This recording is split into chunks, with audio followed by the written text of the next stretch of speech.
CM green tractor program phase 3 की कुरअंदाजी। वज़ीर पंजाब मरियम नवाज की कामयाब काश्तकारों को मुबारकबाद। कहा, ग्रीन ट्रैक्टर स्कीम से ज़राई लैंडस्केप में मुस्बत तब्दीली आ रही है। काश्तकारों को जदीद ज़राई सहूलियात की फराहमी हुकूमत की तरजीहात में शामिल है। मुस्लिम लीग नून ने हमेशा काश्तकारों की फलाह बहबूद पर तवज्जो मरकूज रखी है और आइंदा भी ज़राई शोबे की तरक्की के लिए इक़दाम जारी रखे जाएंगे।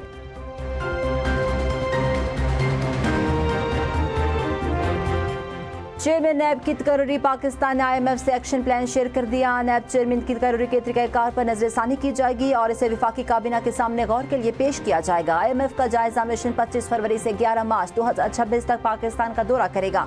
$7 अरब की एक्सीडीज फंड फैसिलिटी का जायजा लिया जाएगा। तर्ज हुक्मरानी, बदउनवानी की तशखीस और कलीदी निगरां इदारों के सरबराहों की तकर्री पर पाकिस्तान का रद्दअमल और इसकी जाँच वफ़द दौरे का अहम मकसद होगा। बानी PTI की रिहाई इनके अपने हाथ में और रवैयों पर है। तहरीक इंसाफ का हर बंदा एक दूसरे से आगे निकलने की कोशिश में है। सूबाई वज़ीर इत्तला शजील मेमन ने कहा, बानी PTI की सेहतयाबी और दराजी उम्र के लिए दुआगो हों।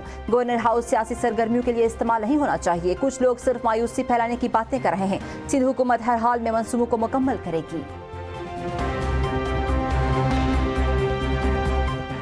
मरियम के दस्तरखान और रमजान निगहबान पैकेज की पजीराई। पंजाब हुकूमत हर शहरी को दहलीज पर हक पहुंचा रही है। सूबाई वजीर उज़्मा बहारी कहती हैं, वज़ीर मरियम नवाज ने इस साल रमजान में मरियम के दस्तरखान एक नया ट्रेंड मुतारिफ करवाया है। पंजाब के कोने कोने में मरियम के दस्तरखान रोज़ादारों की खिदमत कर रहे हैं।